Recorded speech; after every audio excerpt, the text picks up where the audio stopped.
ನಮಸ್ಕಾರ ರೀ.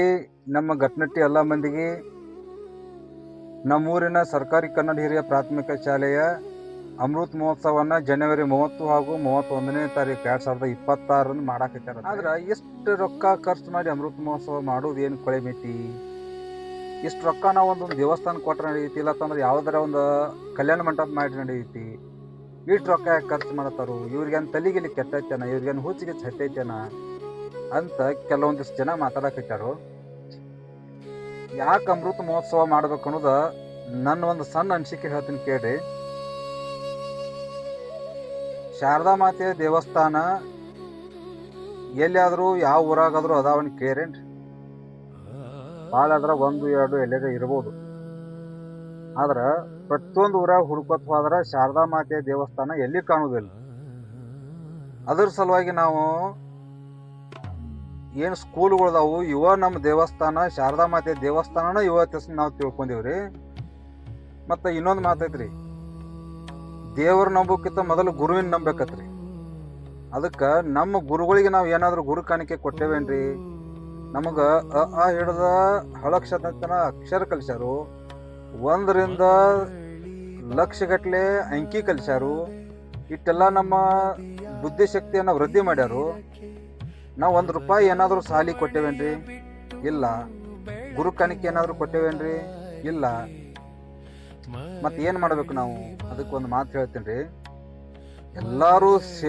ಎಲ್ಲರೂ ಸೇರ್ಕೊಂಡು ಒಂದು ದೇಣಿಗೆ ಅಂತ ಕಲೆಕ್ಟ್ ಮಾಡಿ ಒಂದು ಅಮೃತ ಮಹೋತ್ಸವನ ಕಾರ್ಯಕ್ರಮ ಮಾಡಿ, ಆ ಅಮೃತ ಮಹೋತ್ಸವಕ್ಕೆ ಎಲ್ಲ ಶಿಕ್ಷಕರನ್ನು ಕರೆಸಿ ಅವರಿಗೊಂದು ಗುರುವಂದನೆಯನ್ನು ಸಲ್ಲಿಸಿ ಅವರಿಗೆ ಗುರು ಕಾಣಿಕೆಯನ್ನು ಕೊಡುವಂಥ ಕೆಲಸ ನಾವು ಇವತ್ತು ಮಾಡಬೇಕಾಗಿದೆ. ನಾವು ಓದಿದಂಥ ಪುಸ್ತಕ, ನಾವು ಬರೆದಂಥ ಬುಕ್ಗಳು, ನಾವು ಬರೆದಂಥ ಲೇಖನಿ ಅವೇ ನಮ್ಮ ದೇವರು ಅಂಥೇಳಿ ನಮ್ಮ ಗುರುಗಳು ಹೇಳ್ಯಾರ. ನಮ್ಮ ಊರಾಗ ಎಷ್ಟು ದೇವ್ರದಾವು ಅಷ್ಟು ದೇವ್ರು ಎಲ್ಲರೂ ಕೂಡಿಕೆಂದ ಪ್ರತಿ ವರ್ಷ ಜಾತ್ರೆ ಮಾಡ್ತೀವಿ, ಪೂಜೆ ಮಾಡ್ತೀವಿ, ರಥೋತ್ಸವ ಮಾಡ್ತೀವಿ, ಪಲ್ಲಕ್ಕಿ ಉತ್ಸವ ಮಾಡ್ತೀವಿ.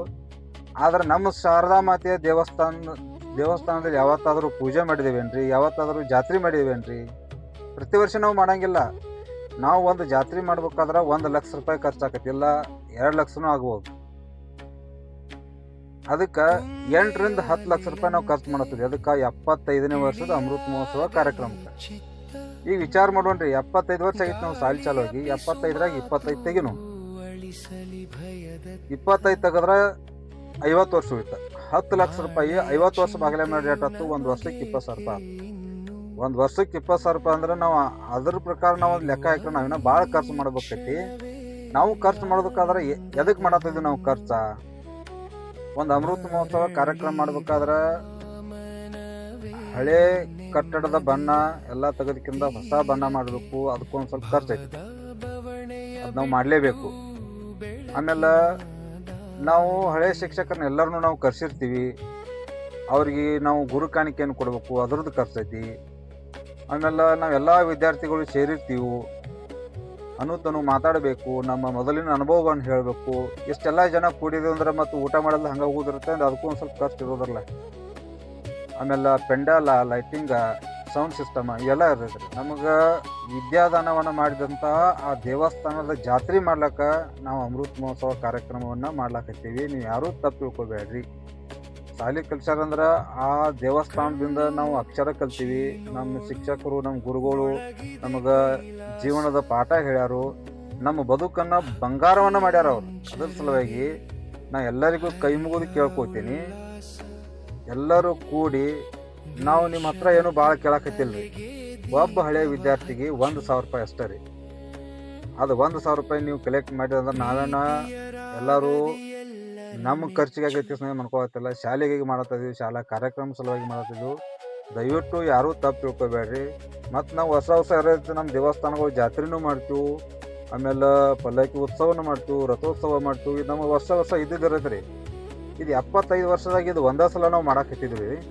ಅದಕ್ಕೆ ದಯವಿಟ್ಟು ಎಲ್ಲರಿಗೂ ಕೈ ಮುಗಿದು ಕೇಳ್ಕೊತೀನಿ, ಎಲ್ಲರೂ ಒಟ್ಟಾಗಿ ಬನ್ನಿ, ಎಲ್ಲರೂ ಕೂಡಿ ಅಮೃತ ಮಹೋತ್ಸವನ ಆಚರಣೆ ಮಾಡೋಣ. ಅದಕ್ಕೆ ನಮ್ಮ ಕೊನೆಯದಾಗಿ ನಿಮಗೊಂದು ಮಾತು ಹೇಳ್ತೀನಿ, ನೀವು ಬನ್ನಿ, ನಿಮ್ಮವರನ್ನು ಕರೆತನ್ನಿ. ಧನ್ಯವಾದ. ಮರಳಿ ಬಾ ಮನವೇ ನೆಮ್ಮದಿಯ ತೀರಕ್ಕೆ, ಭವದ ಬವಣೆಯ ಬಿಟ್ಟು ಬೆಳ ಬೆಳಕಿನ ದಾರಿಗೆ